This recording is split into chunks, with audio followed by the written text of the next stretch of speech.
Matt Osborn, everybody, here Yay. on Off the Clock. This is where we aren't working. We're just hanging out. Just hanging out. Yeah, talking. that's my thing. I've been telling, everybody says I work so much. And I never take a break, and I need to take a break. So I am going to take 1 to 3 hours every other day or so and be off the clock and hang out with my friends. And do work on a podcast. This isn't work. This is just chilling. We're just hanging out. It's doing it. All right. Conversation between friends. Yes. And we, you and I have now known each other for quite a while. Yep. But when we didn't know each other very long, like several hours. Yep. We were hanging out in a hotel, I think in Atlanta. I think it was Atlanta. And I really don't recall how the role of Ringmaster came up, but there's something that happened that night that became your character, and Teddy told me to. Yeah, I was thinking about it driving out here, where I was like, how did I meet Tom? Like, I remember us talking in the hotel lobby and stuff and like getting all into it, but I don't remember like specifically how I knew who you were prior to that. So I was friends with Felissa, and you guys were representing Felissa. Yeah. And so you had come over to my table and because I moved your table, straightened right? some pins and stuff. Yeah. And then the next thing I know, you're like, you guys, you shouldn't be a vendor. You're not. We're gonna move you into the celebrity room. Yeah. Worst mistake of my career. Yeah. I think it is. I needed to stay in the vendor room. No. You're a celebrity. I know, but the celebrities don't sell Blu-rays. Celebrities aren't like, buy my action figure. Listen, I wish more celebrities would bring some of their Blu-rays to sell. Like, it would be great, They're like, I don't like that movie. And you're like, come on, bring it with. So you moved my table and into a celebrity room in Can we name the show? Days of the Dead. Days of the Dead. Days of the Dead Atlanta. Yep. And then I remember it was Felissa was in there, and Yep.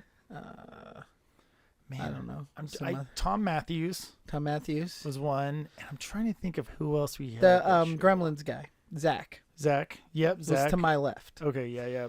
And so that, we work the days, and then at night we usually hang out and do things. I mean, as a group, everybody kind of mills around together. And that's, I think, what made you move the table was the night before we were, I'm very good friends with Felissa and Dave Sheridan at the time. And we were like hang out in the hotel, and when you had realized that I was on Face Off or something. Yeah, and you were like, oh, you don't belong in there. Yeah, We're moving you up. I wanted to get you in the hot and heavies room for sure. Yeah. And that was awesome. And then you would like come straighten all my pins and all my giveaways, and then give me a hard time Move that the I don't stickers sell around. my autographs for enough money. You And sell the autographs for a little bit more. Absolutely. and then, but then later that night, long night, like we were up all night. All night talking. We were talking in the lobby. I remember the couch was all squirrely and like an S or whatever. We talked all night. But at some point, the way I remembered is definitely you were like, I've got this movie I'm going to make. And then you were like, I got to write you a role in the movie. And I don't know when the mustache made it the Ringmaster, I think, at the end of the day. Well, I've always had the Ringmaster character had been in my head, not for that movie particularly, but like I've always had this thing with the Ringmaster with the top hat and the red coat. And actually, my buddy Vince, who's in the movie, who helped write that movie, he was supposed to play that Ringmaster in a haunted house in 2010 that I had made. And then he kind of bailed out on that. But the Ringmaster character, when I saw your mustache, I was like, done. I know who I'll put you as the Ringmaster. Like it makes sense. And the funny thing is about Teddy told me to, like we say the Ringmaster, it's not a circus movie. It's a haunted house movie. Yeah. But the character that you came to audition for was essentially the character I wanted Vince to play in my haunted house. So to me, the Ringmaster was a Halloween character, even though at that point it wasn't yet. There's at Spirit Halloween right now, there's a spooky Ringmaster, giant Ringmaster guy that scares people that I saw that I thought of us, obviously, because I was like, oh, I'm a Ringmaster like that guy. And then Something Wicked This Way Comes. Yeah. Classic. That's probably, sci-fi I horror. think that's where it comes from. That's kind of what that's for the me. First character that, for me, that comes to mind. I mean. That and Freaked, definitely from Freaked. There's like that circus vibe. God, I'm trying to think of there's all those circus movies like, Funhouse and all that stuff. Yeah. I mean, there's got to be a Ringmaster in there somewhere. Yeah. Who played a Ringmaster? Didn't, Long story, whatever. But yeah, Ringmaster's a classic. I like doing it. It's great. So yeah, I remember saying, "I'll put you in the movie. I'll make you a ringmaster." Yep. And you were like, And- you'll be the Ringmaster. And I told a lot of people, I was like, "I'm gonna put you in the movie, and you'll be this, and I'll put you in the movie, and you'll be this." And I told Felissa and Dave, "I'm gonna put you in the movie, and you're gonna be this unfaithful wife." And then they got weird. I was there that night when it got weird. And, I remember that they're like, conversation. You expect him to have sex with a porn star? And I was like, I don't know. It's acting. We're not really doing anything. You know what's crazy about that is that was before I'd met Tabitha ever. Right. You know, and you were telling that story. You were telling the scene. It's the scene where they're on the beach. Yeah. And the husband gets drawn off into the tent. And then you see Tabitha, like, obviously doing the dirty thing to them. And you guys did talk about that. And she was like, how's he going to do that? You know, and who's going to do that? Yeah, you're like, acting. You're like, I'm not a real ringmaster, guys. Right. If anyone needs to know this, I am not an officially licensed ringmaster. I mean, I'm maybe going to get it this summer, but. We ended up replacing our idea for the husband and put Trent Hagen in the role, and it worked out great. And Felissa and Trent had great chemistry, and Tabitha, who's harmless as a horsefly, who's the sweetest thing. Great chemistry with both of them as well, and we shot that scene fine. But it was funny because I was the guy walking around the convention saying, "And I'll put you in my movie, and I'll put you in my movie," but I meant it. Like I actually meant that I was going to make you the ringmaster in the movie. And there was a moment that I don't think that you thought that was true. I don't think I ever didn't think it was true. I did try and bail on it for other reasons, but I mean, I was always excited. I mean, I think I still tell the Tom Devlin story. When I tell your story to people, I just go, you know, people are like, "Oh, you know, how long have you been acting?" I'm like, "Since Tom asked me to." Like Tom told me to, like, you know, like that's when I started acting. Like Tom was like, "Do this thing," and I'm like, "Okay," and I just hopped in. I hopped in your wild bus of madness. Yeah. But it was a launching point for all of us. You know, that was my first time directing. That was Kayla's first time producing. That was you, Jason Wallace, Beast the Butcher, everybody's first time acting. A lot of Eric Hart, you know, all these guys. Michael Shields, our killer. Yeah. All of your first times acting. You know, we brought in some veterans as cameos that we could work with for a day or so, but the rest, everybody was really new, you know. Which made it cool. I mean, you know, I have so many, I mean, when we get into talking about like, because getting in and doing it was terrifying at first, and then what was so terrifying about it? The reality. Okay, you know when you're sitting around talking smack, like I could act, Brad Pitt, that guy, whatever. Then you get into a room and people whip out a camera, and someone's like, "Okay, look over here, action, this or that," and you just go, "I forgot how to walk." Like that's the first thing you think of is like when you're just talking to somebody and going, "Hey man, how's it going? What are we doing this weekend? Yeah. What's going on?" You know all the words. The minute somebody's like, "Hey, can you say this?" Okay, so I need you to say this and walk over to this door. The first time you do that, you walk like you've never walked before. You know, people are like, "What is wrong with you? How long's your leg been broken?" You're like, you're trying to get to the door, and then you're, bye. And you're like, "What was that?" Like, all you do is say bye and walk out the door, you know, and you mess it up. So that's the thing that right when that happens, everything just goes out. You just forget who you are. You forget everything you're doing. Well, I tried to warm you up into it. We did a Fright Zone commercial first. Can we talk about the Fright Zone commercial? We did a commercial for my haunted house to get you warmed up in acting the night you got off the plane. So, like you got there. Yes. I get off the plane. So for everyone listening to the podcast and watching, I land here from Dallas, Texas.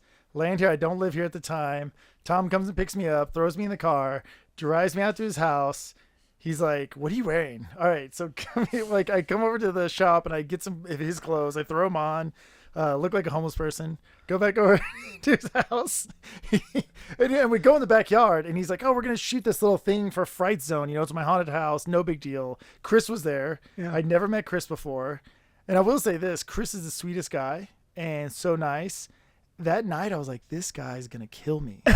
Like, did this guy want the part? Like, I just show up and I'm thinking, like, are these guys the guys who I replaced? Like, I don't even, you know, because Chris was like, "Oh, hey, dude," you know, and I'm like, "Oh, like this guy's gonna like beat me up," you know. And then I get in there and I remember like I I don't know. I mean, it might have been I don't know who had the script. Was it what's his name? Oh my gosh, fake Topher. name. Topher. Topher comes up, and he's like, okay, here's our, and they actually act. They act like they're actors who act in other things and maybe in high school or whatever. And they give and I look at mine. Mine's a paragraph. And I called Topher out on this at the premiere in LA because we were in the lobby talking. I go, man, I was so mad at you that night because they had things like, I mean, right now. Do you remember the Fright Zone? Yeah. Here we go. So cut right now and go to play the commercial real quick, and then cut back into us sitting here talking because pause.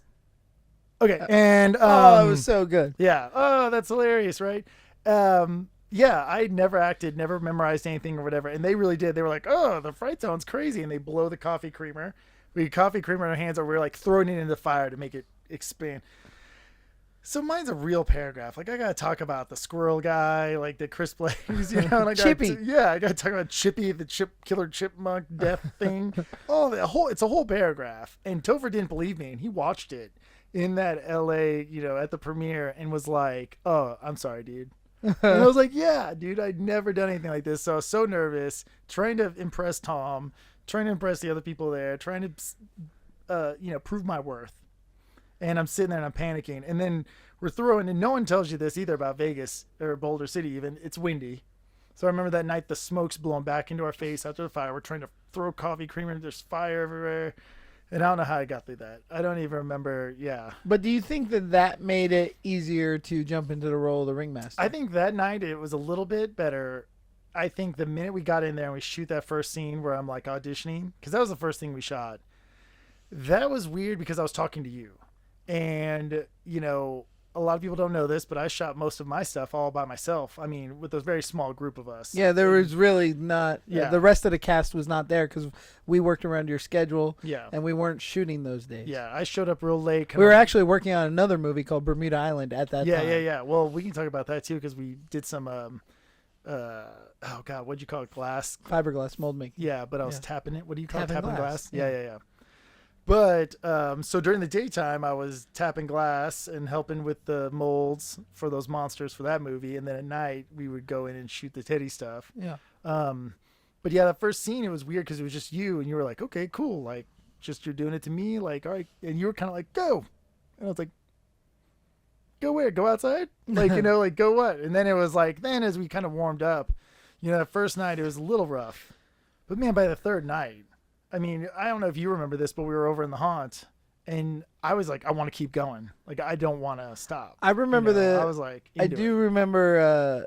I remember how nervous you were at the beginning, mm-hmm. which I thought was hysterical because you're such a natural talker. You're you got the gift of gab, and you are very animated. Blah blah blah. Blah. But when the camera rolled, I think I did. You went shoulders down, elbows in. Da da da da. But and we broke it. I mean, we did it until I was happy with the performance. Yeah. The performance changed a little from what I had written or envisioned to what it was, but that's okay. It always does. Yeah. I mean, you know what I think? I think for me, I'd come all the way out here, done this whole thing. And I didn't want to let you down. I think I let all that get in my brain, where I was like, oh, I don't want to let Tom down. I suck. I'm not even a real actor. And I mean, I hang out with actors and actresses all day. And, ever since making movies with you, like I'm always so much more like, hey, this job is hard. Because somebody will watch this or watch Teddy or watch whatever and go, I could do that. No, you can't. Like, I mean, you might. Like, there's a chance you could do some version of it. Yeah. But seeing how hard you work as a director, how hard people write, is producing, writing, directing, people who are just script supervising, everyone running around. I mean, the amount of just work that goes into it, effort, that you can't see. Like, someone sent me a message the other day on like Facebook and was like, oh, I think I'd be a good director, and I'm like, no, probably not, dude. Like, how organized are you? Like, it's crazy because I can't even wrap my mind around. We'll shoot a scene and I'm like, how does that work? And then when I finally see it, I'm like, oh, that worked great. But a lot of that is strategically playing Tetris in your brain, what can we use to make this work? We're running out of the sunlight, so I need to turn it around. It's wild. And I appreciate it more since Teddy was my first time directing. and I learned so much. First of all, with people like you, who I cast because of your personality and your actions. But what I didn't realize is you're somebody that actually really does like to be prepared. You need a script ahead of time. Yeah. You like to know what you're stepping into. Yeah. You don't like to, although you're a natural improver, you don't improv on camera. You can, but you prefer to know your character, know who he is, know where he came from, know why he's doing what he's doing. Yep. And as a director, to have that answer. The cool thing is in the Teddy script, it was in there. Like you're an ex-drug addict. Yeah. Who clearly, I remember you didn't want to smoke cigarettes. Remember, you're like, okay. I really don't want to smoke cigarettes. I'll look fake. I'll tell a funny story about Emily Perkins. I was hanging out with her recently. Oh, I love Emily Perkins in Ginger Snaps. She's so cool. And I mentioned to her that I had problems with the script. You know, not problems. I mean, it's not problems. It's just, I didn't think, I've never smoked any, like a cigarette. So I'm like, I'm going to look like, and I watched the movie the other day and I can't remember what it was. Oh, Poltergeist. There's a moment where the mom smokes a cigarette or something in it. And I'm like, she doesn't smoke cigarettes. Yeah. Like, my mom smoked cigarettes when I was a kid, grew up around a smoker, so you know how they kind of hold it. I didn't feel like I could confidently light it, pretend to smoke, whatever. I don't think it would look right. So yeah, I was like, can we work something around this? But it instantaneously, I was like, yes, energy drinks. Oh yeah, we're done. And Emily was so funny because she was like, "You're so brave. You must really know them to say that." Because I think a professional actor would be afraid to lose the part. Yes, or something. Yeah, or would be afraid to maybe not afraid, but they realize that there's a creative on that side making a story, and you're the creative who's supposed to make that story come to life. Well, what you did is it ended up interjecting humor because, you have seen a scenario where somebody kicked a butt and then somebody else picked it up and that really happens. Yeah. But for somebody to drop an energy drink and someone to fiend so badly that they have to drink the energy drink. And when we shot all that stuff inside the clown room, that was when I was feeling the best, where I wanted to I was like, can we do 10 takes to get a better, I wanted to try funnier things. Three takes. Like for Samuel L. Jackson and Quentin Tarantino film, 3 takes. We get 3 takes. That's it. That's where I did the chubby unicorn line. Yeah. You let me kind of do some stuff, and that felt a lot more free and fun and goofy, and we were just goofing around. And then I'm trying to think, we did all that stuff in there. And then we did this stuff outside with Michael. You got killed. Strangled. Go watch the movie first. It's been out for 2 years. We did go. We did the scene where I'm walking in with my shirt, where I was fixing things inside there. We cut you into the musical montage, even though you were not at the musical montage. The day you shot that, yeah. I did that scene where I walk in. It's pretty seamless. I thought it looked really good because you have to have sort of an imagination with movies. There's times when you're watching a movie and something happens off set, you don't know, maybe the ringmaster was hungover on a diabetes sugar high and didn't make it in the day to do the but you still kept them on for the evening, or whatever it was. Yep. No, it was good. It was great. I mean, I've learned so much since then. I mean, I know Teddy feels like a million years ago. We're 8 movies later. Yeah. 8 movies later in 2.5 years. How many movies? I mean, I've done 7 of those? I mean, I was kind of in the new one. I mean, you're in. I think you're in every movie I've ever made.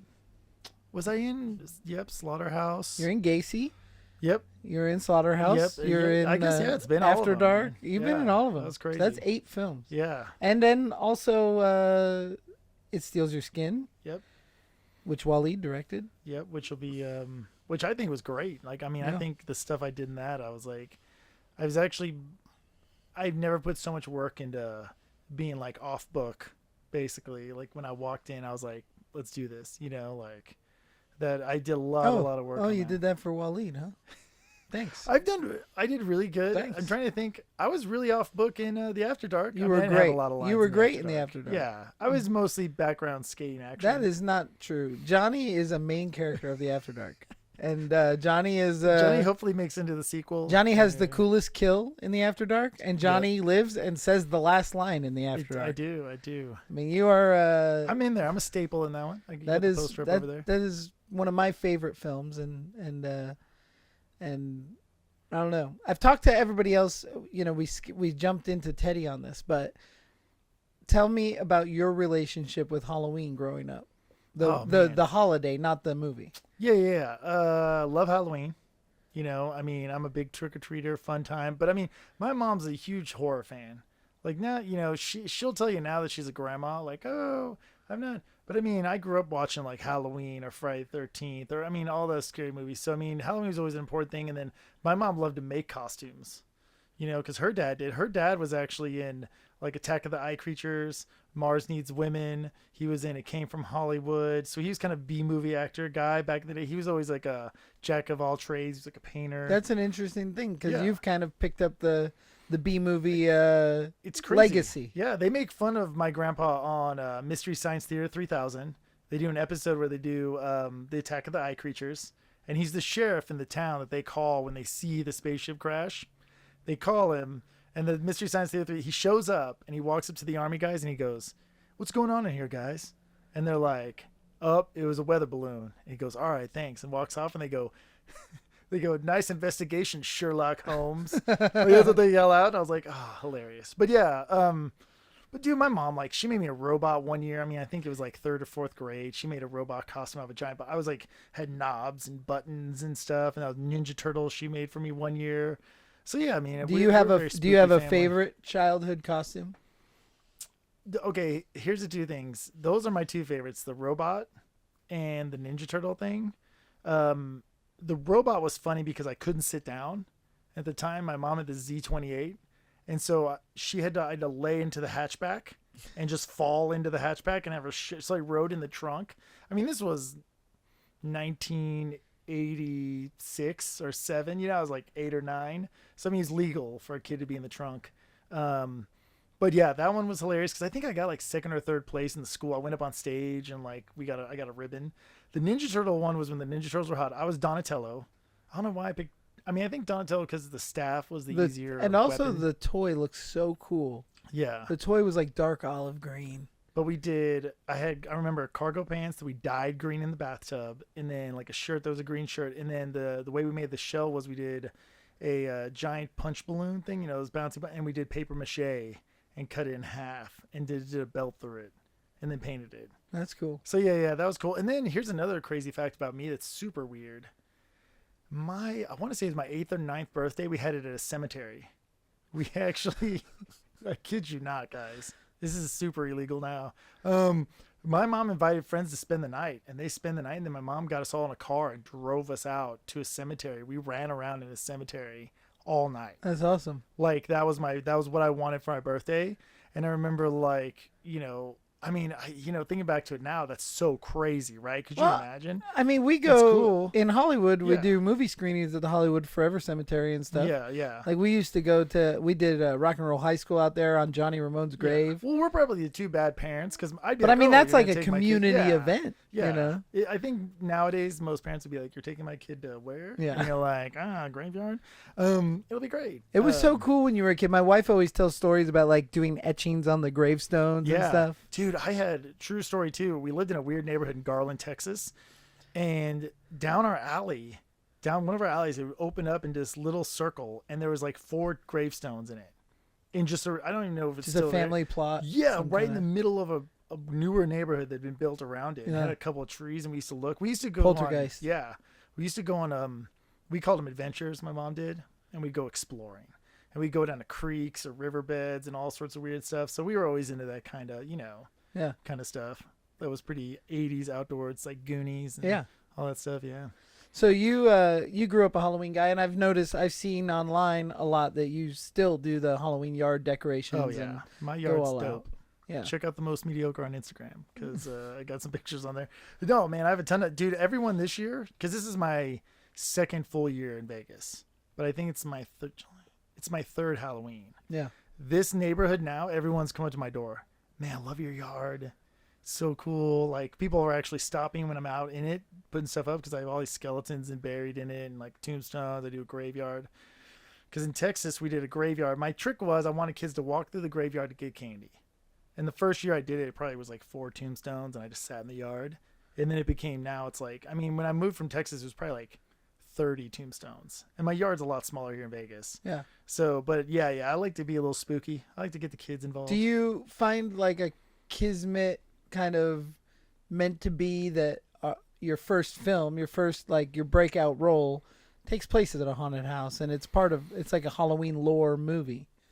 I mean, this is probably look, if I would have met someone else at that, not you, right, at that show, and they'd have been like, look, we've got this rom-com, okay, we're gonna need you to be like the boyfriend, like you're the bad, it's like 30 First Dates or like How to Break Up with a Guy, but you're like the mean guy or something, I'd been like, I don't know.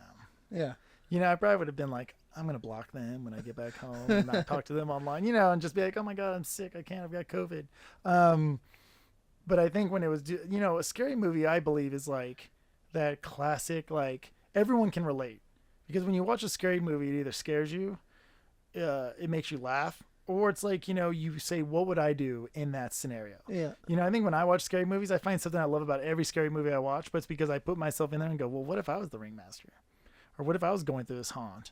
Or why don't they run out the back door? Or why do they go upstairs? And so horror to me is a genre. Horror, sci-fi, fantasy stuff is always a lot more fun than like, I don't want to like watch a movie that's going to make me cry. I don't want to watch, you might have already watched this because you have kids too, but Wild Robot. I haven't seen it. I cry at the trailer. Like, I don't want to be sad, dude. I'm like, we're in real life, when I want to watch a scary movie, I want to watch a comedy maybe. I have that opinion about scary movies. Like, Yeah. I want to watch scary movies that I have fun with. And Yeah. I like to watch a scary movie that can scare you. That's fine. But I don't like scary movies that are real. I don't like scary movies that are dirty. Like, not dirty like raunchy, but dirty like make me think ill about my neighbors. You know what I mean? Like, I'm trying to think of some scary movies like that, but I know what you're talking I about. hate movies like it's not really a scary movie. I don't know if it would be considered a horror film, although it was covered in Fangoria, but Requiem for a Dream. Yes. Or like Antichrist. Not a fan. Not, I like movies like Nightmare on Elm Street, and I'm not just an 80s horror fan. I love the classic 1930s and 40s horror films. I mean, immensely. I love the theatricalness of them. I love the 70s. I love somewhere we differ is I absolutely love Texas Chainsaw Massacre. Yeah.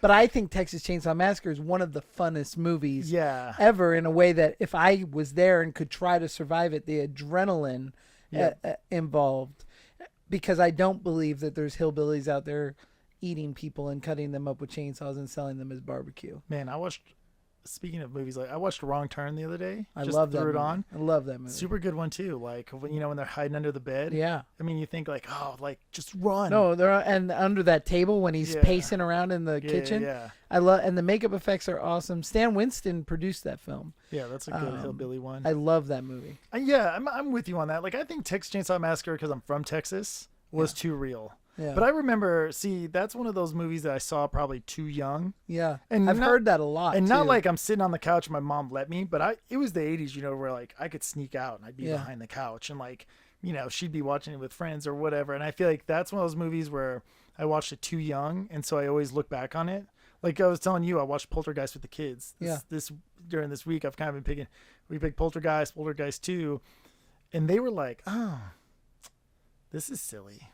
And I'm like, this is the most terrifying movie I've ever seen in my life. And they're like, that brother's he's the worst luck, right? Why is everyone trying to kill him? And I'm like, oh, you're right. God dang, man. Like, I've met Oliver before. Oliver's a really sweet guy, but I'm like, man, when you're Robbie in the Poltergeist movie, you get almost ate by a tree, strangled by a puppet. Your braces try and kill you. I mean, he is a rough go at it in those movies. And they were like cracking up. And I'm like, when I first thought about those movies, I was like, maybe I shouldn't let them watch them. They're not going to be able to sleep. And they were like, oh, what are we watching tomorrow? And I'm like, dang it. Do you ever, I mean, I think about this. I was talking to Kayla and Jason Wallace earlier about this, but I get emails almost once a week, at least once a week, maybe twice.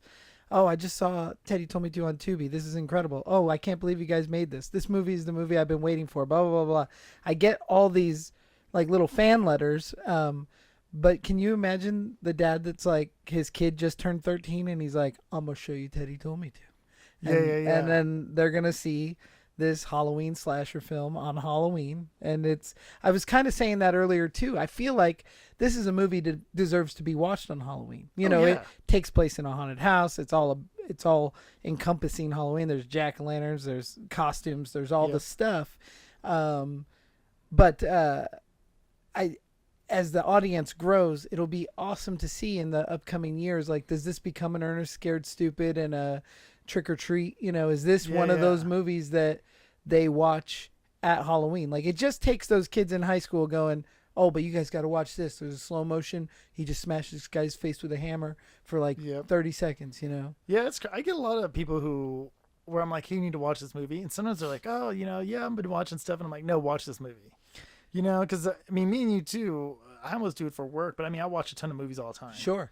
And there's movies I turn on and I just turn off. Yeah. I try and give every movie 30 minutes. I have a phone rule.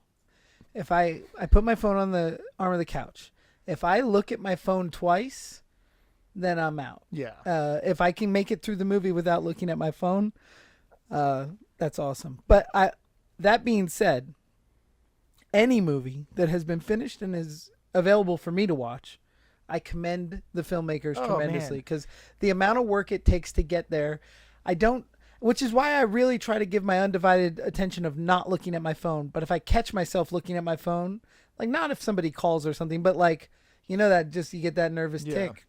You start looking and then that means something lost me there, and I don't have time to watch something that's not going to keep my interest. Yeah, and look, I'm a huge, and one of my buddies back in Texas was a film student, and we always talked about how like I can find something in any movie that I love. Mostly, yeah. Like, yeah, whether it's the soundtrack or, the cinematography or the way that, like the actors, or maybe it's just a funny story, but it's just like. Or maybe there's a monkey in it. Yeah. Maybe there's a monkey in it doing something weird. Who knows? But, like whatever it is, I can find something I love. So if I'm watching a movie, I'm 30 minutes in and nothing has got me there yet. Like, I'm not like, oh man, I want to see what happens to this girl. What did I watch? Oh my God, I watched something the other day.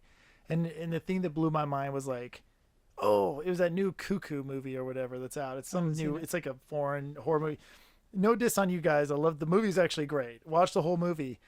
But the main character, I want her to die so bad. It was hard for me to cheer. I think that was the remake of Nightmare on Elm Street. Those teenagers were so just washed out. I didn't care for them. Yeah. I just wanted them to die. Because they were just so like, yeah. When you watch the original Nightmare on Elm Street, all those films, you're cheering for those kids. You are those kids. Yeah. Like, they're lost. They're relatable. Broken, everything's relatable about them. And like, whether it's Heather or Leslie or whoever, or Lisa, who was in Teddy Told Me To, Lisa Wilcox. Yeah. Whether it's any of them, you're super cheering for them to live because you were that kid. And now when some of these newer movies, they make these characters so unlikable. That blows my mind because I'm like, oh, we got to like feel sorry for him somewhere, and you just don't. Yeah.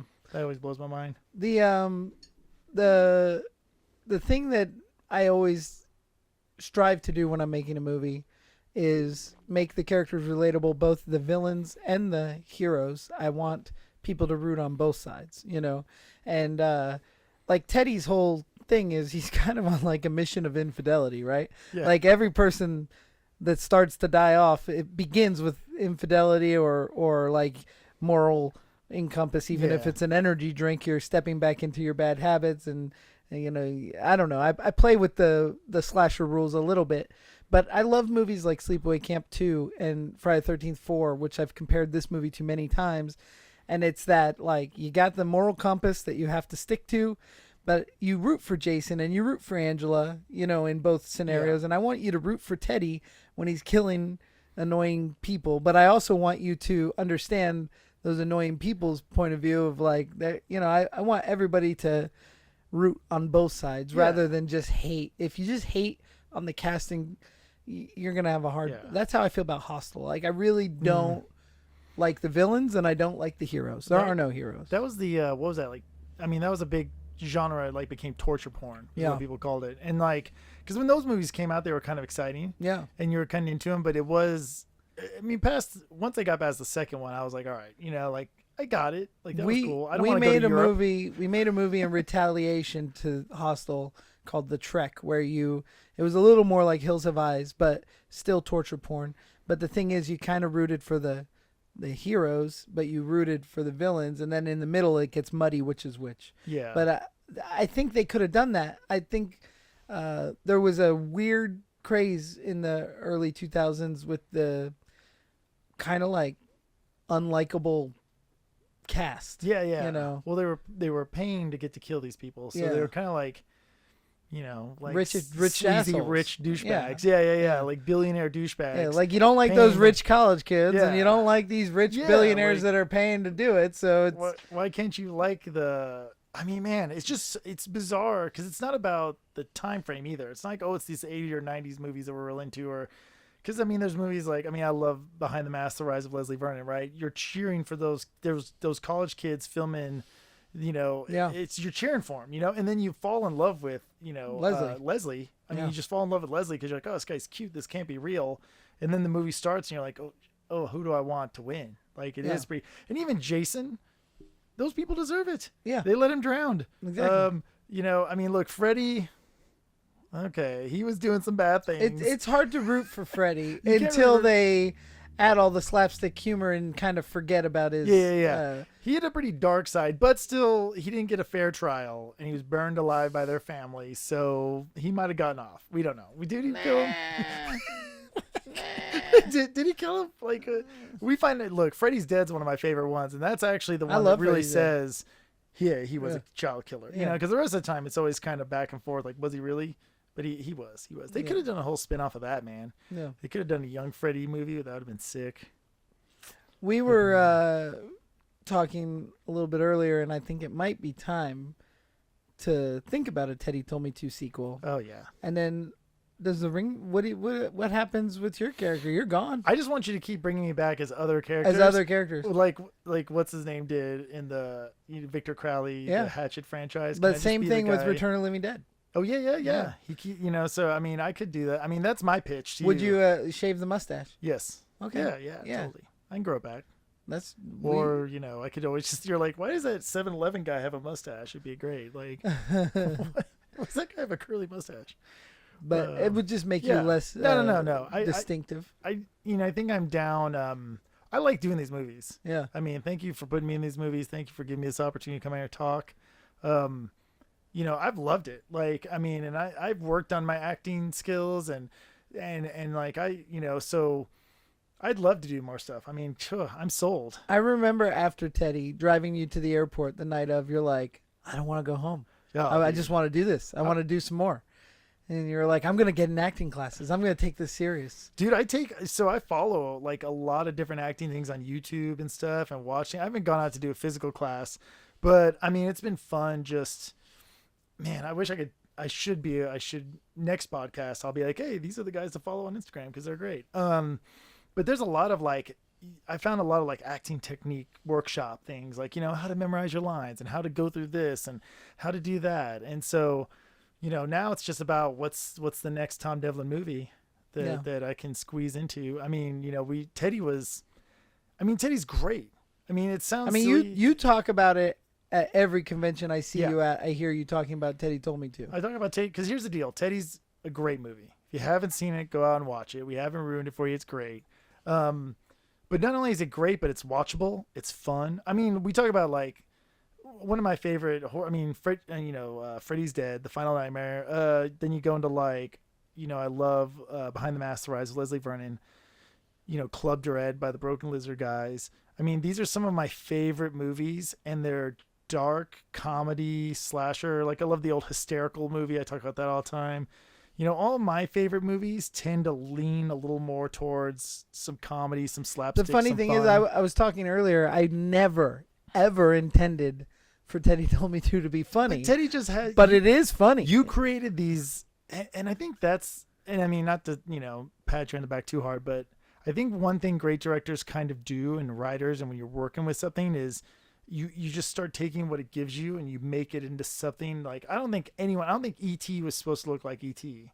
I think it became E.T. or any of the classics we love, like Rocky. Even the little things like we said, we switched the cigarettes for the energy drink.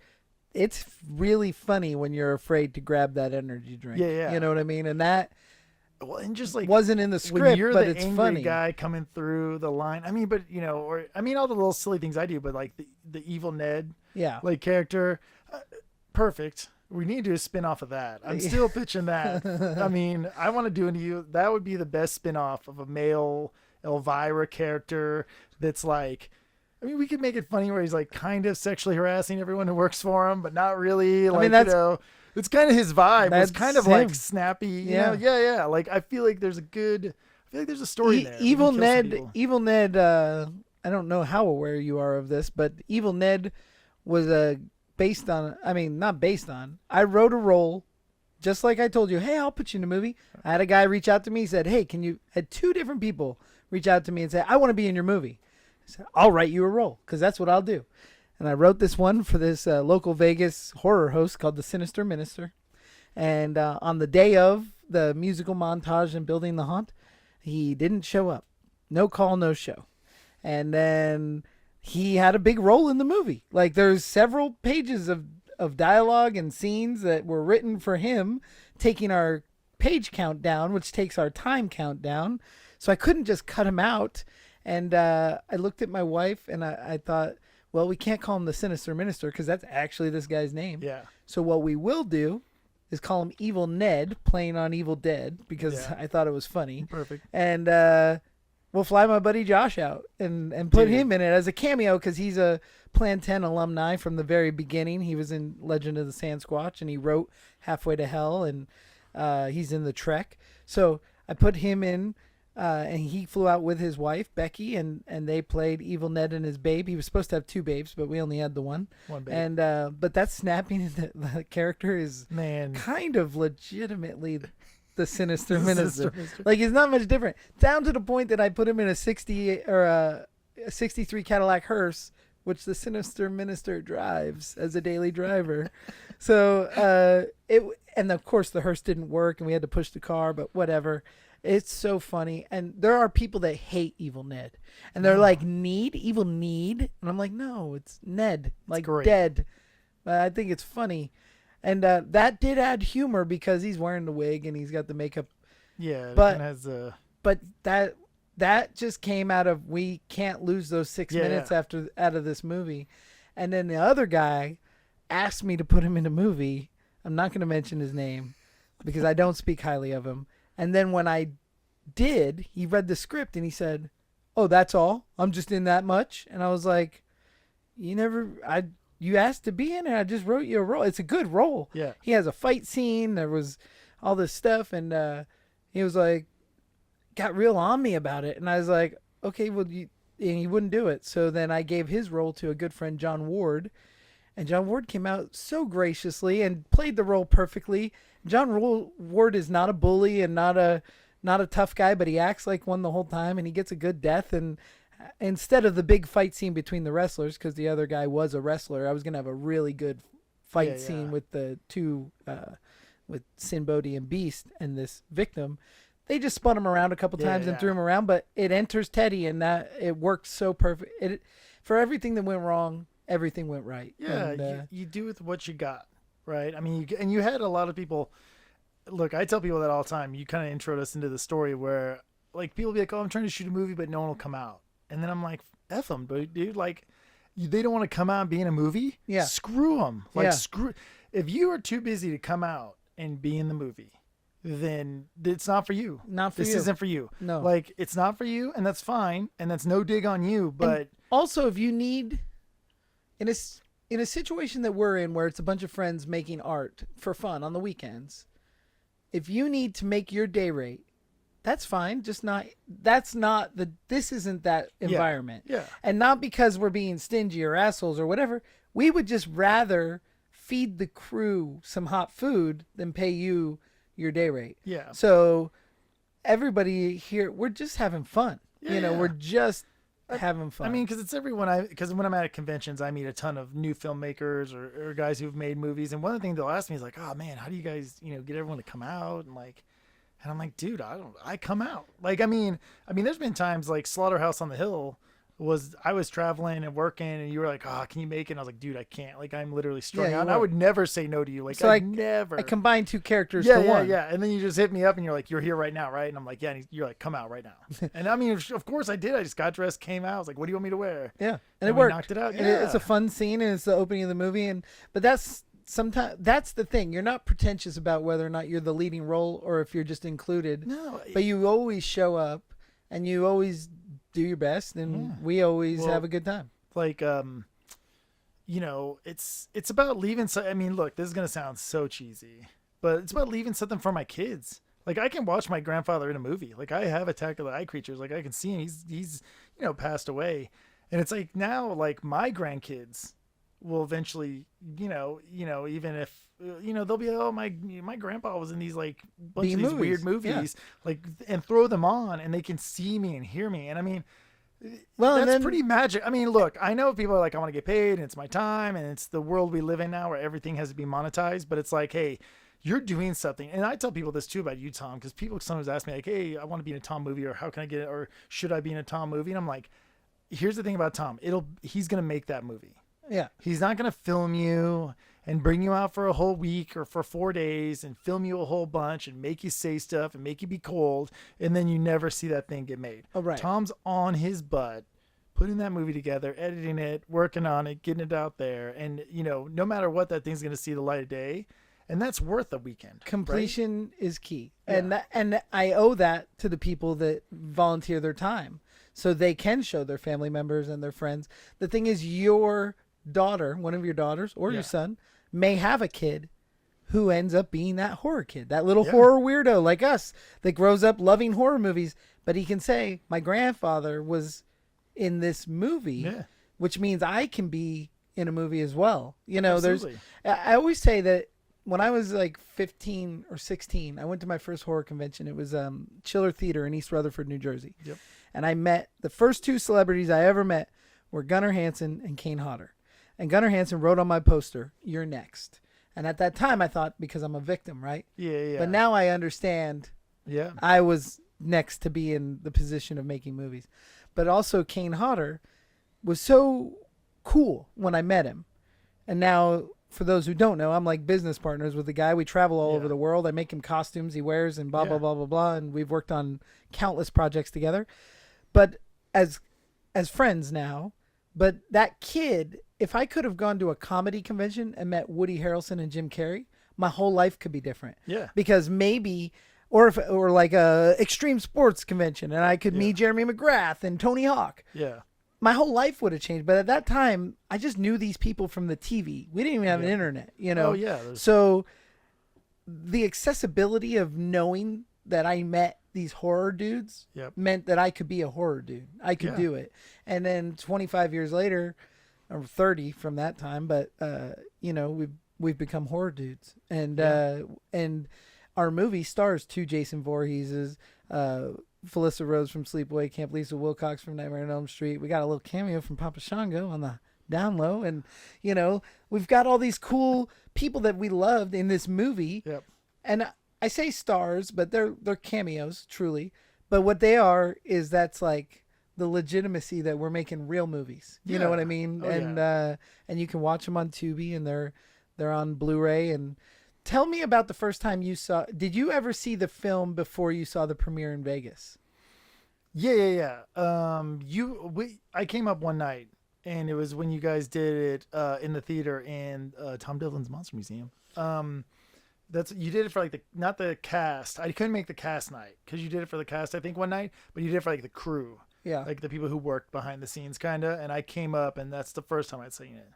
And then we did the premiere here before the road trip. Actually, after the road trip. No. It was the day I left on the road trip was the premiere here. But the screening you're talking about in the Monster Museum was a press screening. The cast and crew hadn't seen it. Oh, no. It was a press screening for Fangoria and Bloody Disgusting, horror,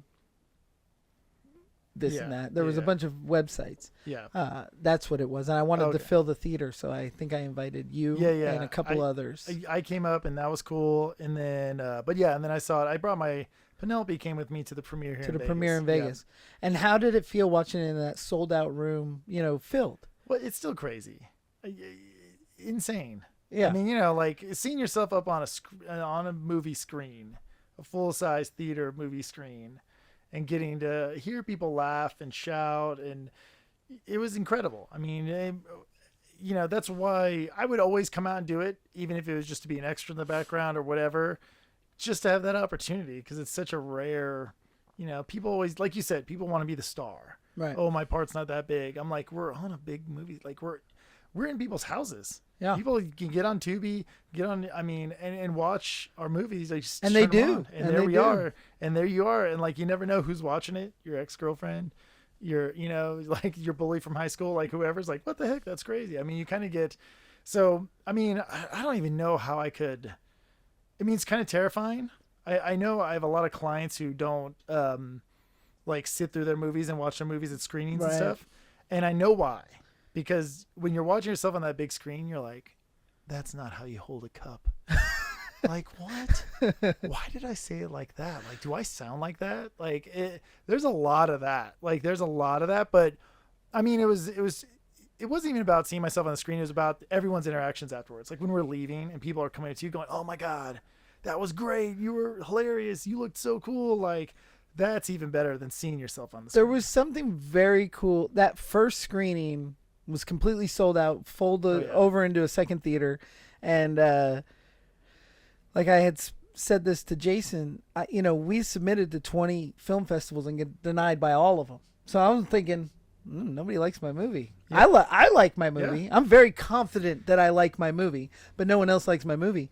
And then we showed it in Vegas, and everybody liked that movie. There wasn't anybody that was like, it was okay. Here's some notes. It was like, they all love that movie. And then we hit the road, me and Kayla, and went to Salem, Massachusetts, and it started creeping in again. I'm like, well, they were locals, and a lot of the cast and crew was there. Maybe nobody really likes this movie. And then we played Salem, Massachusetts. Boom, it hit so good that I was like, they all love this movie. And then you joined the tour in Texas. In Dallas. I did the Texas Theater. And Yeah. that was when like my older daughters came out and watched, and a bunch of my friends came out. Paul Taylor came out Yeah. from Hellraiser Judgment. Paul came out and hung out with us. So, I mean, yeah, And they all love the movie. yeah, like my thing is like, man, if it's one person in their bedroom or 500 people in a movie theater, right? I mean, it's just about getting it in front of somebody. And like you said, like it's about like, it might've been Texas Chainsaw Massacre for you, or, Nightmare on Elm Street was my favorite really when I was a kid. Like I love that franchise where it's like, it does begin their journey, but it's also something where I have comfort movies. I know a lot of people do this, where you just have a movie you put on. Yeah. Club Dread was mine for a long time. Behind the Mask is one. Like, right now I'm really big into John Dies at the End. Like that's my love that comfort movie. Like if I'm just folding laundry, I just put on that movie. You got to know? It watch just Frankie plays and in the Blunderland. Okay. Frankie and Blunderland is one of my favorite movies, and I love Don Coscarelli and John Dies Yeah. at the End, but I think he pulled a lot of inspiration. And in Frankie and Blunderland, I play a puppet. Okay. Yeah, Okay. I'll check that but out. also Caleb Emerson. Yeah, he yeah. directed Frankie and Blunderland, Okay. and we made that movie over weekends for And about Caleb a year. edited. Teddy told me to. Teddy told me to, and but the Frankie and Blunderland is it should be taught in film schools about independent filmmaking, but it's so weird. Evan Stone's in it. Okay. Yeah. It I is. love Evan Stone. I mean, it's weird. I was in a movie with Evan Stone. Yeah, it's weird. It's weird, and I love it. But if you like John Dies at the End, you will Yeah. love Frankie and Blunderland. John, I like all's movies. Like, but it's like I want Teddy to be someone's comfort film. movie. Yeah. I think 'Cause- that it is though. Yeah. I could tell you that there's a mutual acquaintance online. I think you know her in real life, and I've met her briefly. Robbie. in Florida. Yeah, from Florida. Yep. She loves Teddy. Told me Yeah. to legitimately. She has told me it's like the best movie. She Yeah. like that is. I get a lot of messages from people who are like, you know what I get when I did Texas Frightmare and I did the Famous Monsters booth out there, and I was talking to a lot of people about Teddy. I had a lot of people come up who were just like, man, it was a great movie. They went into it. They told me they're like with went low into it expectations. very low. always. They're like, you guys suck. This is gonna probably be miserable. And then they go in, and then it's like it was way beyond their expectations. Because look, I watched it the very first time I watched it like alone. I watched it hard because I was like, okay, am I in a stupid movie? You know, like I had to watch this. You know, like I had to like watch it and go, okay, is this? And I mean, I watched it and I tried to watch it from like, you know, taking myself out of it. I'm not part of it. Would I really watch this? Like, can I even? Because I know some of the flubs we've talked about behind the scenes stuff where I kind of know like maybe that's not their real hair or whatever. And, you know, so I'm watching it trying to go, okay, you know, is this, can I catch this? You know, am I seeing something? Is this whack? Like, am I not believing this? And I mean, you know, it's fun from the dude, moment it starts to the moment it ends. It's really hard to go, okay, that was dumb. Right. Okay. You know, that needed a tweak. You know, I think one of the funny things of the movie that you don't ever ask yourself the whole time you're watching is like, where's Lily's parents at? Well, that's the, I mean, like, it's kind of the twist of the movie though, because like, if you kind of pay attention, Lily is Teddy's daughter. Yeah. You know, because the big Ted is her grandfather. Yeah. And when she pulls that audition flyer down, she went and gave it to him, and that's why he showed up that evening. So that was not planned from the beginning, but that was designed. That's how the movie found its way. Yeah. And I think that will work its way into the sequel. We'll see. Yeah. But it's hard not to. It's just it was it's something I've watched with a critical eye many times and thought, what's not working in this? And I mean, it all makes sense. Like, it's not something, because I've watched other movies where I'm like, that dude's looking at the camera the whole time. Yeah. I'm like, where's the cameras at? That dude, no. That dude, you know, like when someone's like, hey, Steve. And then and I'm like, is no one going to tell this guy not to look directly? Like, he's not Deadpool, you know, like, is he, you know, like, who's he talking to? And you just, silly things like that. Or like when, like, I don't know. I've just watched dialogue in other movies where I'm like, yeah, I mean, I'm not a great actor, but I'm like, wow, like, holy cow. Like, cut, everyone take a breath. Like, let's try one more time not to do what we just did. Like, because we've had to do that. Sometimes. There's times when, I'm sure you guys are all listening to me right now, where I just start going really fast and I start talking, and, you know, you're like, take a breath. Take a breath. We're going to stop down. And we're going to think about things at a slower pace. Yeah, like, let's just repeat, say that again, but just say it like you're a human. But, you know, the speed and quickness that we didn't make Teddy as fast as we've made the other movies. But the other movies, I've picked up my pace more and more each one, and it's almost a game with myself to see how fast I can shoot a movie. But also, I'm not trying to sacrifice the quality or add those dumb moments that you speak of. Yeah. Sometimes you get stuck with a dumb moment that's really hard to get around. Yeah. And we learn on every one of them. Yeah, we learn on all of them. You know. I want to get more clothes in Las Vegas Frankenstein, but I think it's a weird thing. It was 1,000 degrees. It was August. I was there that day. I came up when you guys were filming on set. It was August in Las Vegas. When you were in the shop, filming, and I came up. What was I doing up there? I don't know what I was doing. Hanging out. I think I was bringing you something, or we were talking about something. It was when we were cutting up the sex doll. Yeah. And Steve and like me and you were trying to cut the hand off, and we couldn't. And Steve walked and was like, click, like cut the hand off with a pair of pliers, and we were both like. All right. We're little girls. I want to get back to the screenings. You jumped on the tour in Dallas, but then you continued. We went through Arizona. Yep. And then you were at the last one in Los Angeles. Yep. And then I did Dallas? Did we do two other ones? Did we do just Phoenix? Oh no. When was Kansas City? Were you weren't? No, I missed. Yeah, so I got into Dallas, did Tex Theater, then we did the one in Phoenix. Arizona, and then Los Angeles, and then I went and had birthday with your kids. We did your kids' birthday. Oh yeah, we did birthday party. Great Wolf Lodge. Behind the scenes, we did a Great Wolf Lodge party. That was a lot of fun. Yeah, that was a lot of fun. And then we did L.A., which L.A. was awesome. L.A. was a great way to end the journey. That was like sold, a packed place, cool theater. Yeah. And Trent was there. Like, I mean, every walk of life from my film career was there. It was crazy. Yeah, there was a lot of people there. That was a really cool. That was the one where I wish we would have, because we had pie with Caleb afterwards. Yeah, and we went across the street, and that's House of Pies. Yeah, Caleb at the so. Here's a little quick. Teddy told me two stories. So we do the thing. We all come up. You line us all up for kind of the Q&A afterward talking thing, and Tom went down and I was at the very end with Caleb was the last person, and I was the second to last person. And Caleb hates being interviewed and being put in the spotlight. And we're going down, and you did really great intros for everybody, and you started to do mine, and Caleb interrupted you. And I wish we still do. I feel like there's got to be footage of this somewhere. But Caleb totally stopped you and was like, this guy. And he said the nicest stuff about me. He's like, this guy's the funniest thing in the whole movie. There was stuff we couldn't use. Like, I wish we'd have had more. He was very sweet. Like, he was so sweet. I thought it was like a gag. He is responsible for Shucks. Yeah. And he's responsible for Boom.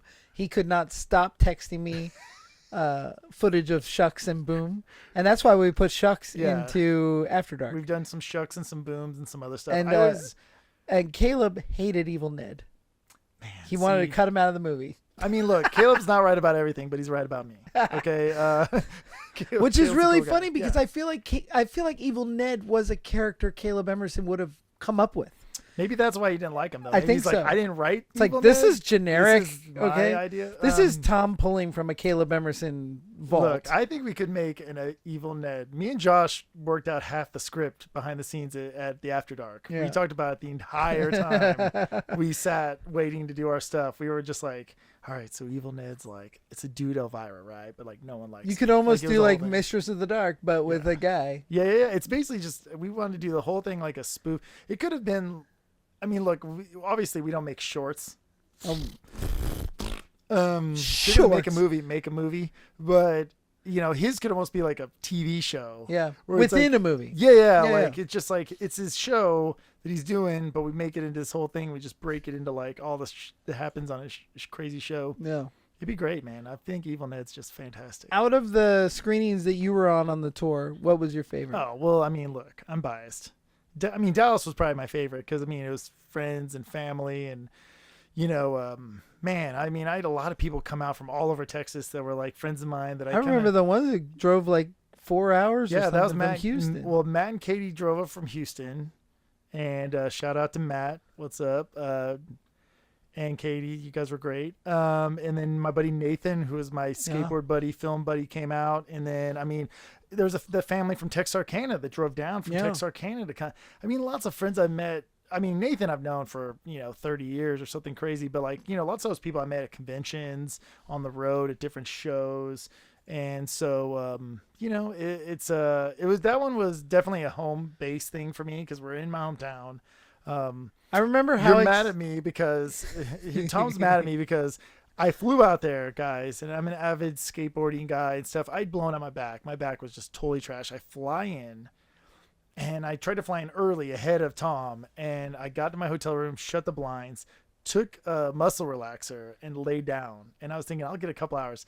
And Tom is always like, let's go. And so then I get woken up. It's like, Kayla, like, all right, we got to go. Let's go. We're going to go early. We're going to We get to the thing. Of course, I have some drinks at the thing. And I definitely mixed drinks and muscle relaxer.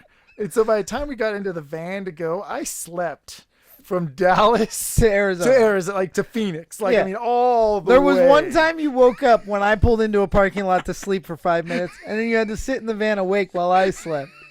But me and Kayla were so excited. We had been we've been grinding, and then we get to Dallas and we were at her parents' house for Thanksgiving.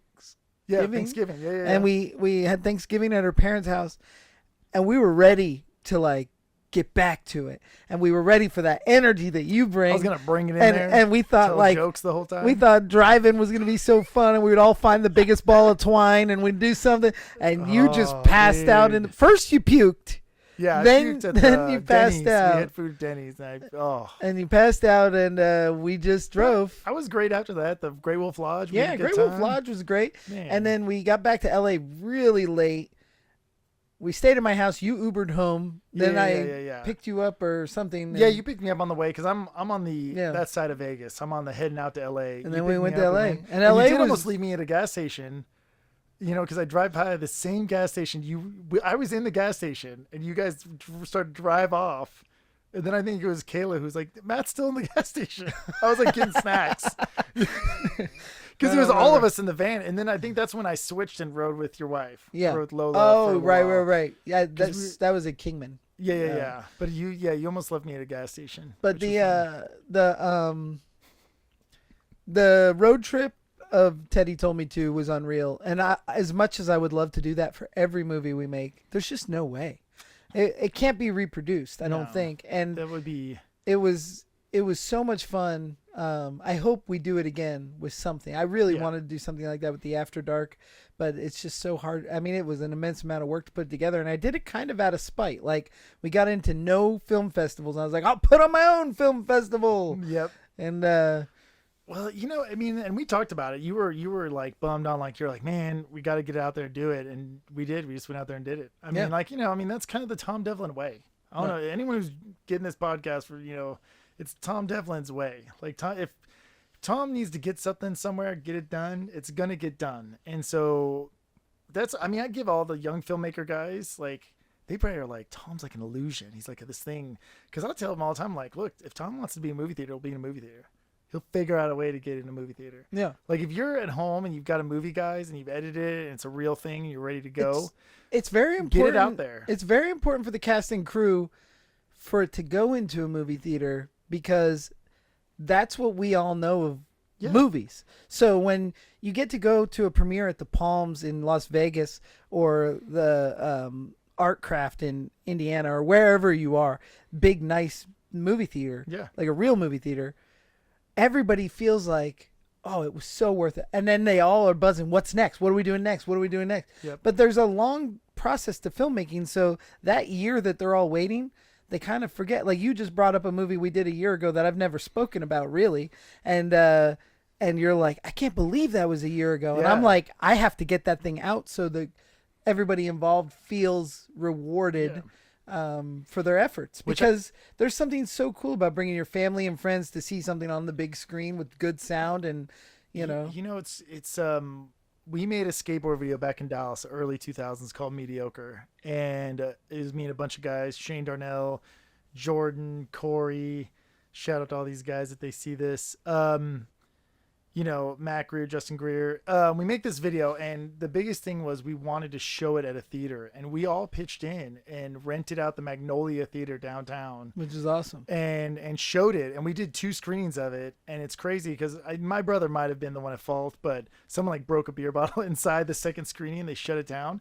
But I mean, we had people sitting on the roads. I mean, and that was a little homie skate video thing that we were really big into, and we loved it. But it's the same thing. It's like, when the movie's in a theater, even if you pay, man, if you got a movie and it's made and you can go out and pay $500 to the little theater in your hometown, the little independent theater, it's important. And they'll play it. Think about your parents. Think about your friends, your wife, your girlfriend. Everyone's getting to watch your kids. And then there's those pictures you take from that. There was nothing cooler than at all of the theaters, but the Dallas theater. Well, the coolest one was my hometown, but the Dallas theater.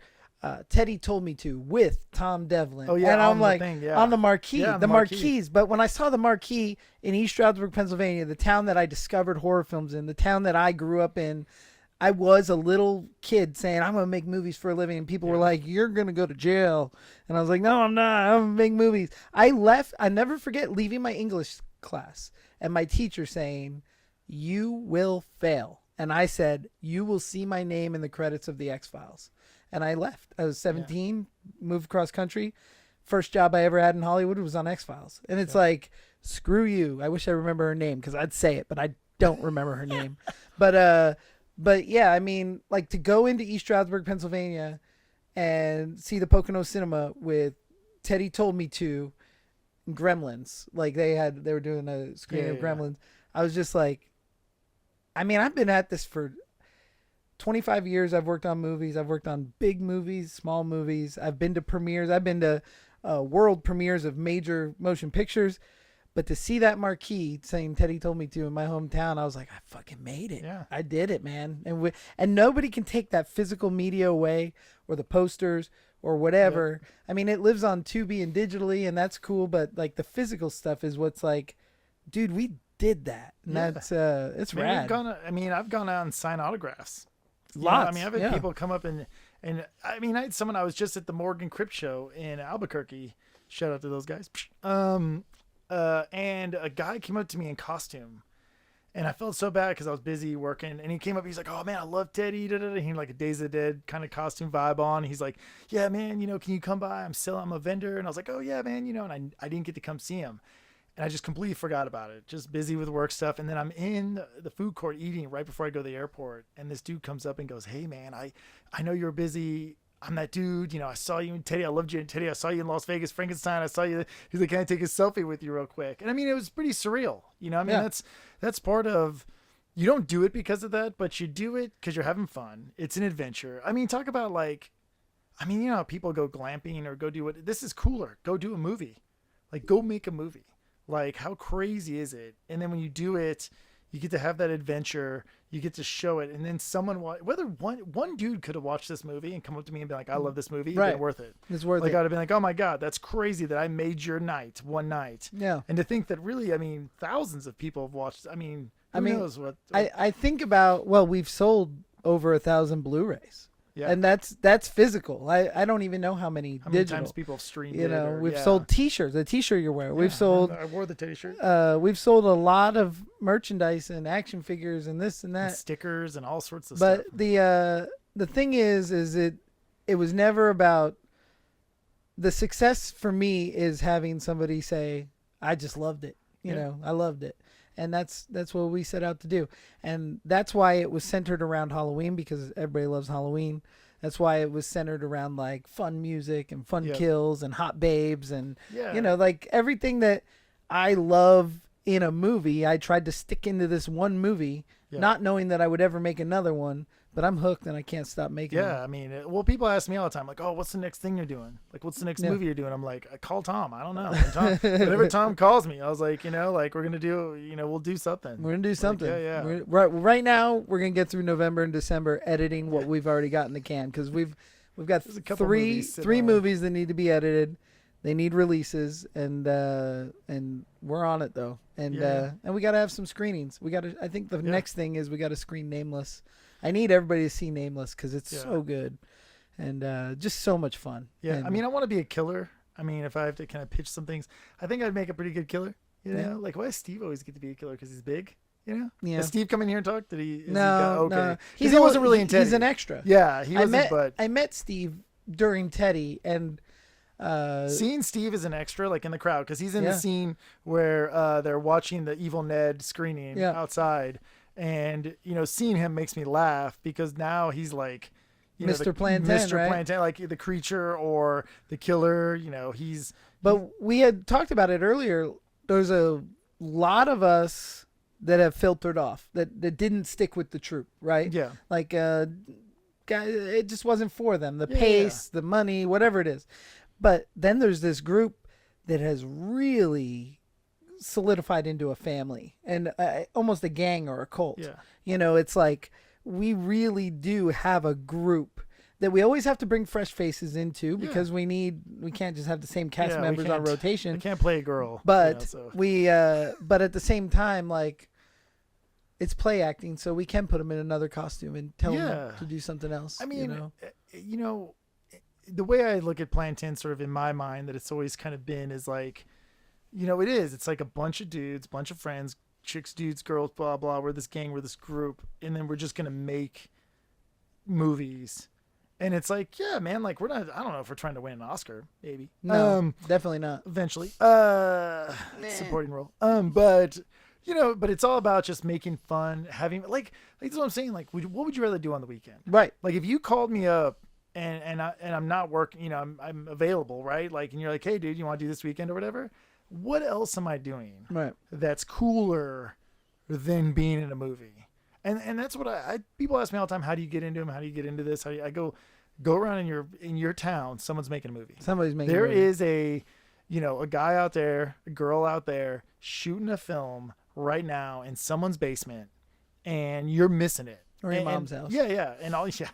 And all you got to do is find them. And look, they're not all Tom Devlin, and they're not all going to, make it to see the light. But, man, just get in front of a camera and doing this opened my eyes to a whole nother. Like, I was never curious about that kind of stuff. Like, I've actually asked clients, like, Sherilyn Finn is a real funny one, because when we shot that scene in Teddy where I'm repairing the stuff and I'm in the wife beater and I come out and I'm, like, fixing the light bulbs or whatever, you were like, all right, this is your mark. This is where I want you to stop and then turn. And I kept blowing past the mark. And I was like, how can I not look down, but also make it? And Sherilyn Finn was like, "Oh, honey, all you do is you just count out 10 steps to your ex, and then you start. And when you get to 10, stop."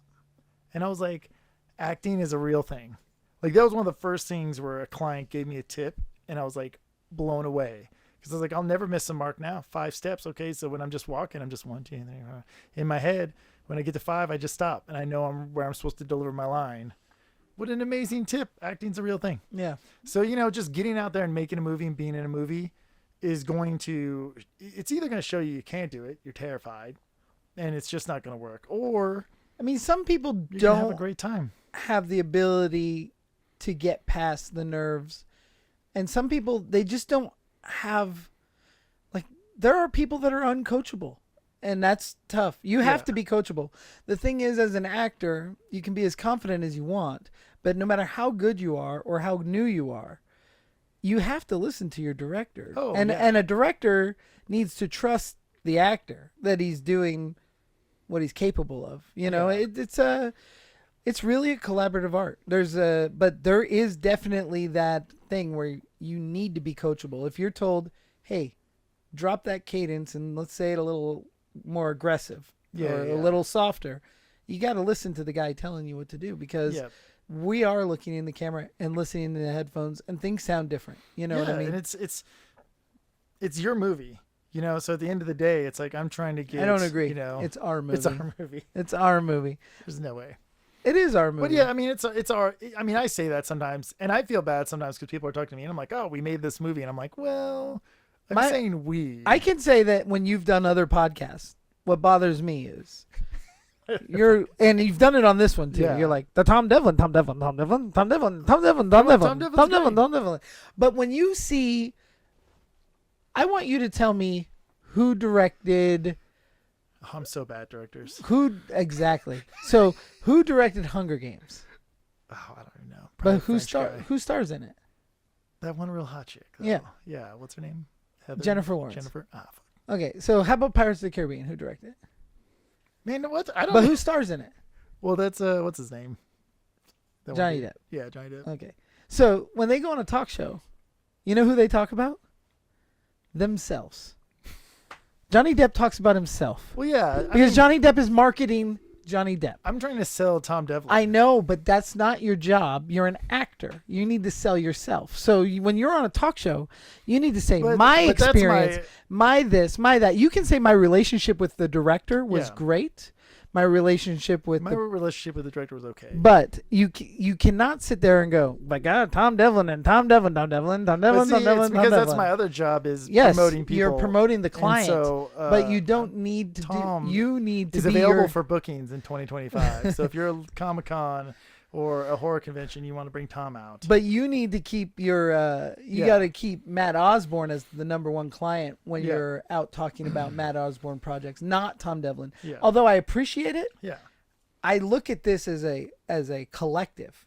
We are an opportunity to promote myself. Plan 10 is a collective. Yeah. Not a dictatorship. Not He's a dictator. I mean, I'm a leader. I lead.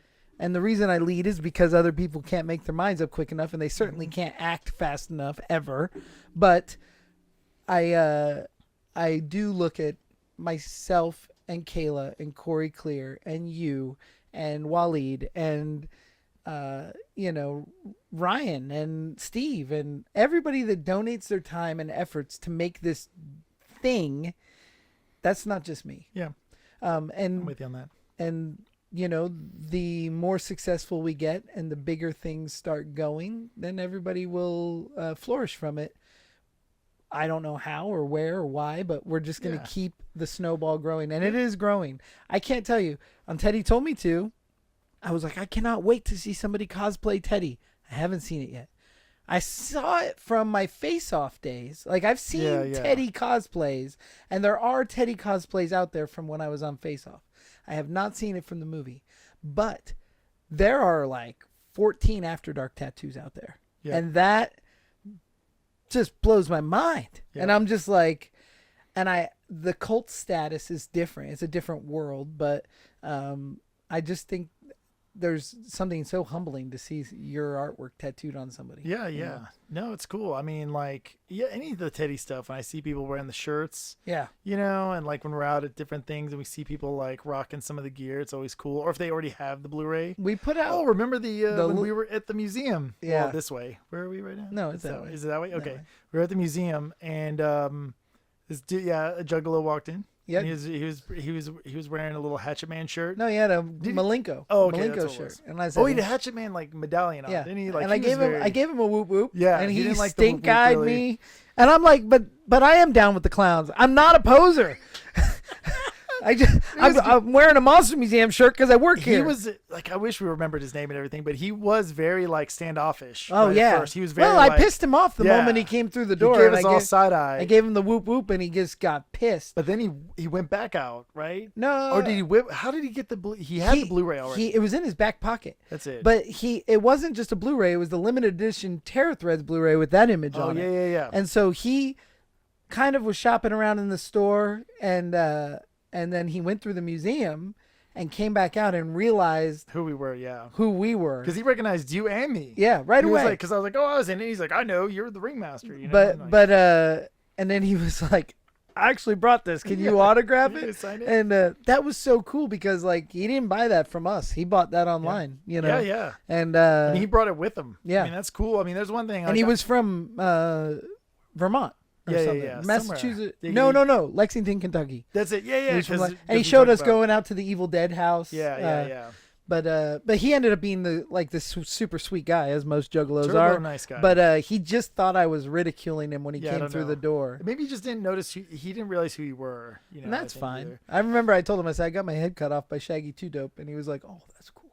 Yeah. We told him a lot of funny stories. But yeah, anytime I run into someone who already has it or is really into it, it's always cool to meet them out in the wild. I mean, I'm trying to think of like when I did Texas Frightmare, that's kind of my hometown, so I had a lot of people come up to me. But I've had people stop me now at almost every horror show. If I'm at a horror centric convention, people have been like, oh, I loved you and Teddy, or I watched Las Vegas Frankenstein, or whatever it was.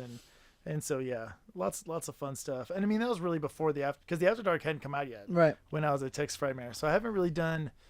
After Dark is hitting right now and available on Tubi, but I think it'll definitely find its crowd. It's been very cool to see the growth on all these movies in different forms and fashions, and but I think Teddy will always be the baby, and being that it's Halloween night right now, we got to celebrate this movie. Yep. I can't believe that it was 3 years ago that we made it. That's insane. And but it's been 2 years since it came out, right? Did it come out 2 years ago? Halloween came out, or right around about October 2 years. 11th. Yeah, was 2 years ago. But yeah, I mean, I remember watching it first night. Like I was stoked to buy it. I bought it on Amazon, watched it, like, you know, and it was funny because Kayla's like, I was like, I've watched it like 30 times. She's like, you paid for it 30 times? Like, no, I bought it. I didn't pay like whatever it was every time. But yeah, it's fun, man. I mean, what an incredible time. I mean, what it really was. And it was like, you know, what's funny is I lived in Dallas at the time, flew out here, shot the movie 3 days real fast, and then flew back home. And I didn't know anybody.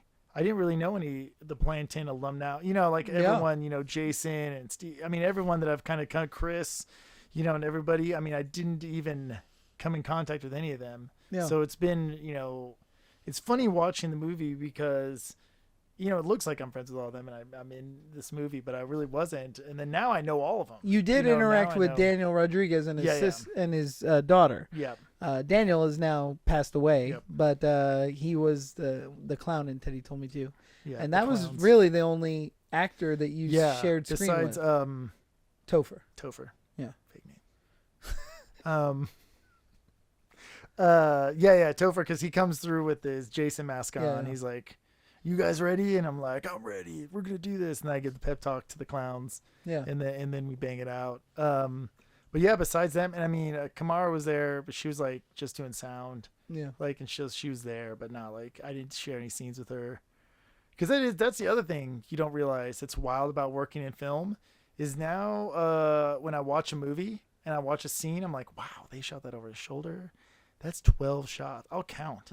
Like how many times the camera. Because before I ever did this movie, Teddy Told Me To, I had no idea really how just like so much went into one shot. Like really, really went into like a full on movie shot. And now, you know, when I'm watching whatever, you know, and I'm just like, oh my God. That was what, or like if it's a big thing of dialogue, I'm just like. The crazier times is when you watch an older movie and you realize it's shot on film because every second costs money. Yeah. And that's crazy. Like 'Cause what now we do, it doesn't cost money. Yeah. You know, we just hit record as digital. If it doesn't work, say it 100 times more. Only thing it costs us is time. But like on a long monologue back in the day, Yeah. if you flub the end of this beautiful shot, Yeah. you just ruined it. Yeah, the whole thing. There's no stop, pause, take it back. No, that's a cut. Literally cut. They cut the film and we do it again. Do it again. But yeah, That'd be stressful. I mean, I feel like, I think I've gotten lighter in the idea too now. Like when I have an idea of what I'm going to do. I think if you're a young actor and you want to do acting, when you read that script, you read your part, no matter what it is, have that idea of what you're going to do when you walk into that scene and do it. Yeah. And that was where I was kind of, because if you actually watch my scenes in Teddy and you go from that interview scene as my first scene to like, me being killed and everything I do in the clown room and all that other little stuff, that's how much more relaxed I am. I can see it. We strategically, that was my wife's input to shoot the auditions first too, because you're supposed to be nervous at the audition. Yeah. I mean, it really does. We were able to, we kind of did that commercial the night before. Then we did the audition, very nervous. And then by then you knew that it was no big deal and we're fine and we'll read you a line or we'll tell you where to go and whatever. The rest of it was really good. So now that's kind of like, all these other movies we've done. I mean, I had an idea. Like before I got there, I was like, this is who I am. This is his character I'm going to be. This is how he's going to like interact. This is what he's going to do. And now I have a whole Have you ever come in with that character and then I just totally shot it down and was like, nope. Oh, here's a Tom Devlin story. Oh wait, here's a Tom Devlin story. It's funny, and I save all of my text messages to any person out there who texts me. I save it for eternity just in case. Ooh. Which Tom's great. I do have a real funny story because we were about to shoot. Can we talk about the movie? Yeah, talk about whatever you want. Okay, Laughter Face is a movie we shot. That's in the editing. It's all in the can. We're working on it. But in that, I texted Tom because we talked about covering up my tattoos a little bit or something, and I was like, or wearing a certain shirt, and I was like, hey, what if I wear the Ringmaster outfit? Because I do become the Ringmaster again, and I was like, but I just don't wear a shirt or anything, and I'm also the tattooed man and the Ringmaster. And in the text message, Tom goes, nah, not gonna work. That's not gonna work. And that's funny because that's what we got did. on the set. I got on the set, and Josh was Josh there? Not for that. Who was I talking to then? It was somebody funny. Maybe Chris was there. Somebody, I don't know who was there, and it was just funny because I walk in and I'm like, all right, dude, what are we gonna do? What kind of shirt are we gonna wear? Are we gonna cover up some of these tattoos? And you were like, you're gonna be the tattooed man / Ringmaster, and I was like. And I didn't say anything that day. I just was like, okay. And then like later I said, I said something to Kayla, and I think I showed her the text. That's like, crazy. But it was great. But like, look, that's what this thing is like, if I come in with an idea and you shoot it down or whatever, I can't take that personally. We're working together to make something. And so I don't think that besides that one where you did shoot down my idea, but then you accepted it when I got there. But that's me. And I will tell you, this is why I tell everybody that you have to have an opinion, because if you don't have an opinion, I'm going to tell you what we're doing. Yeah. But I can tell you, there's this. I was building a wall in the haunted house a long time ago before Teddy, and I was out of material. I didn't know what to do, and Waleed goes, "Well, why don't you use all the pumpkin boxes from the pumpkin hole? Use all those boxes. And I looked at him and said, I'm not going to make a cardboard wall. Are you crazy? And then he left, and the next day, I built a whole wall out of that cardboard. And it looked great. Yeah. But sometimes I have to resonate on what's said. Yeah, sometimes I will say no first and then let it sink in. But if I get somebody who debates me over something, I will stick to my guns. But the weird thing is, it had to be about the no shirt with the tattoos. Yeah. Because I always knew the Ringmaster was that character. Yeah. Oh, and that's why you were that character. Yeah. And although it's not the Ringmaster from Teddy Told Me No. To, but it is a Ringmaster, a little throwback, but also the character. When you guys see Laughter Face, this guy, that is his best performance. That is Matt Osborn's best performance of all performances. I do want to. I mean. I want to play a crazy person or something real, but that was great. But I want to just like that was crazy. I want to get into something weird because I feel like I could do weird. I liked what we did, and I always mess up the titles. It steals our skin. It steals your skin. It steals your skin. when we did that, I've never worked so hard on knowing my script and having an idea and having a character in my mind that, when I walked into that, and obviously Wally directed that, and so it's a little different direction. But as long as I come in with an idea, and then if you're like, no, tweak it a little bit, I'm like, cool.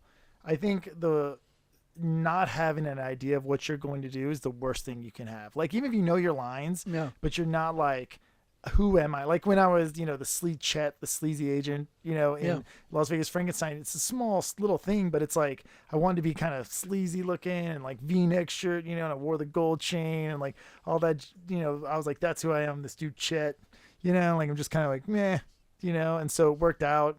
And, but having that idea is important. Yeah. That's what I think about now with anything is like, okay.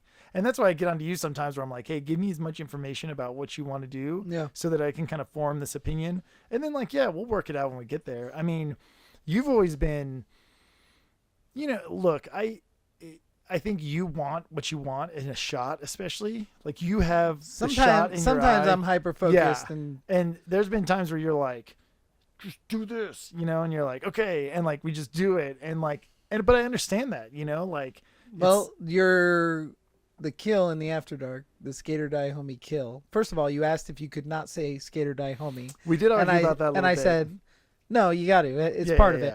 But then also getting the shot of Bobby sliding right and the head going right, nobody was listening to my storyboards.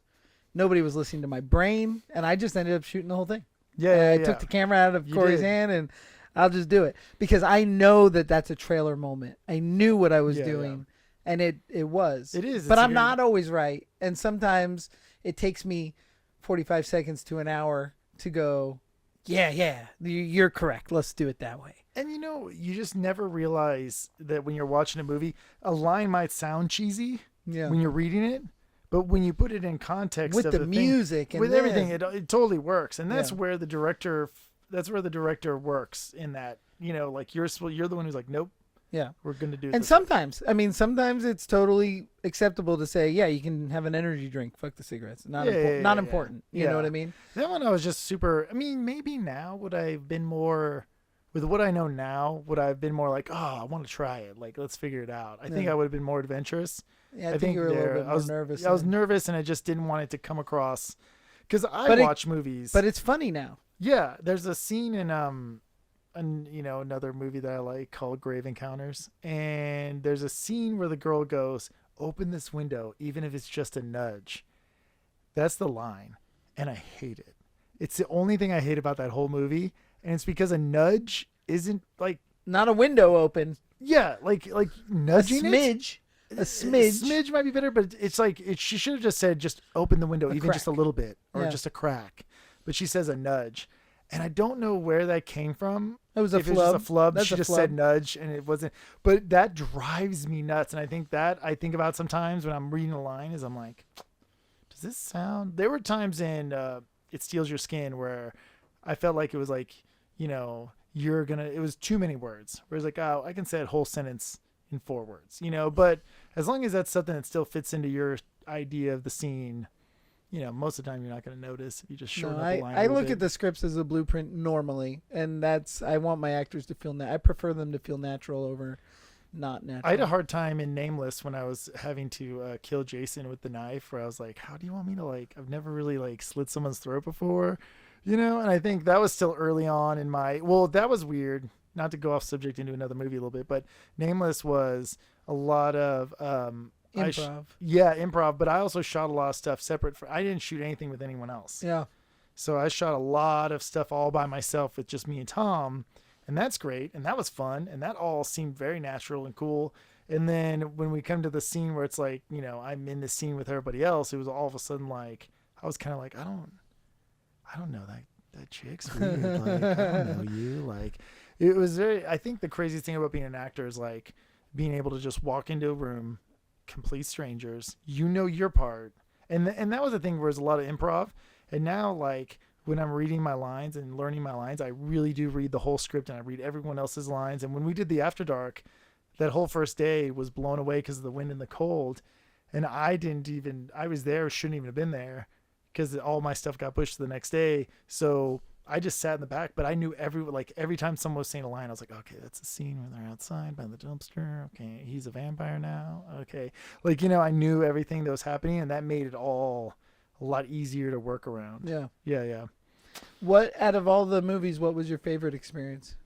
Coming out and doing Teddy and kind of getting into it. I love doing the tour. I mean, even though I did pass out for that half of the tour, that was great.